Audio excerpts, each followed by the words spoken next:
পবিত্র ঈদুল ফিতরের আর মাত্র বাকি হাতে গোনা কয়েকটি দিন। রমজানের এই শেষ মুহূর্তে রংপুরের ইফতার বাজারে চলছে জমজমাট বিক্রি। রংপুরের ইফতার বাজারগুলোর মধ্যে সবচেয়ে বড় ও ঐতিহ্যবাহী কাচারি বাজারের ইফতার বাজার, যেখানে মৌবন, মহুয়া সহ বেশ কয়েকটি প্রতিষ্ঠান তাদের তৈরি নানান ধরনের ইফতারের পসরা সাজিয়ে বসেন। সারাদিন রোজা থেকে ক্রেতারা সুস্বাদু এসব ইফতার কিনতে ভিড় জমান এখানে। আমরা এখানেই কেনাকাটা করি এবং খুব স্বাচ্ছন্দ্য বোধ করি। এখানে মোটামুটি ধরেন খেজুর, তারপরে বুন্দিয়া, মিহিদানা, বিভিন্ন রকম ভ্যারাইটিস, চিকেন চপ টপ সব পাওয়া যায়। অবশ্যই তো আমি ইফতার কিনতে এখানে আসছি। জিলাপি কিনলাম, হালিম কিনলাম, জালি কাবাব কিনলাম। অনেক ভালো এখানকার হালিম।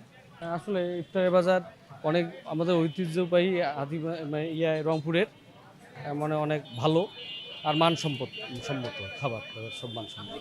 রমজানের এই শেষ মুহূর্তে অনেকেই গ্রামের বাড়িতে চলে যাওয়ার কারণে বর্তমান ক্রেতা কিছুটা কম, এমন মন্তব্য করেছেন এখানকার বিক্রেতারা। 30 বছর যাবত এই ব্যবসা আমরা নিয়োজিত আছি এবং সুনামের সাথে আমরা এই ব্যবসাটা করি।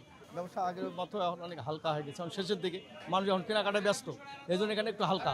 মহুয়া হালিম, তারপর আপনার ছানার পোলাও আছে, রাইস আছে, মহুয়া রাইস, আমাদের রেশমি জিলাপি আছে। মোটামুটি সবগুলো যে ইফতারি আইটেম আমাদের সবচেয়ে সুস্বাদু সবগুলো আইটেমই আছে। আমাদের এখানে বুট বিরিয়ানি আছে, ছানা পোলাও আছে, শাহী পোলাও আছে, হালিম আছে, বুট বুন্দিয়া, ছানা pulao, chicken chop, chicken grill, chicken আসারি সবই আছে, মাটন চপ সব আছে, আল্লাহ সব আইটেমে আছে। এখন অনেক মানুষ গ্রামে, আপনার শহরের মানুষ গ্রামে যাইতেছে, আবার শহর থেকে আবার ঢুকতেছে। তুষার আচার্য, RCTV, রংপুর।